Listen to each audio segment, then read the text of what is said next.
বড় ধরনের aircraft carrier সংকটে পড়তে যাচ্ছে মার্কিন নৌবাহিনী। প্রতিরক্ষা বিষয়ক মার্কিন পোর্টাল 1945-এর এক প্রতিবেদনে বলা হয়েছে, ভয়াবহ অগ্নিকাণ্ডের পর অন্তত 12 থেকে 14 মাসের জন্য অচল হয়ে পড়তে পারে ইউএস নেভির সর্বাধুনিক রণতরী ইউএসএস জেরাল্ড আর ফোর্ড।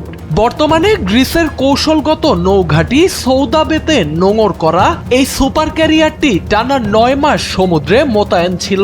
এই সময়ের মধ্যে মধ্যপ্রাচ্যে ইরানের বিরুদ্ধে প্রায় 7,000 অভিযানে সরাসরি সহায়তা দেয় জাহাজটি। তবে গত 12ই মার্চ লন্ড্রি থেকে সূত্রপাত হওয়া আগুনে জাহাজের প্রায় 100টি আবাসিক কক্ষ মারাত্মকভাবে ক্ষতিগ্রস্ত হয়। 5+ স্টার রেটিং প্রাপ্ত দেশের সর্বোচ্চ বিদ্যুৎ সাশ্রয়ী ওয়ালটন এসি। স্মার্ট কমফোর্ট এখন নেক্সট লেভেলে। আর ধোঁয়ায় অসুস্থ হয়ে পড়ায় জরুরি চিকিৎসা নিতে হয় অন্তত 200 নাবিককে।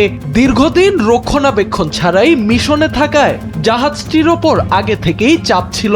2017 সালে কমিশন পাওয়া 1 লাখ টন ওজনের এই পারমাণবিক শক্তিচালিত রণতরীটিতে 75টির বেশি যুদ্ধ বিমান এবং 5000-এর বেশি কর্মী বহনের সক্ষমতা রয়েছে। বর্তমানে অগ্নিকাণ্ডের ক্ষতি আর দীর্ঘ ব্যবহারের চাপ দুটো মিলিয়ে দীর্ঘমেয়াদী মেরামতের মুখে পড়েছে রণতরীটি। ফলে 1 বছরের বেশি সময় যানটি অচল থাকলে মার্কিন নৌবাহিনীর রণসক্ষমতা যে চাপের মুখে পড়বে তা এখন স্পষ্ট।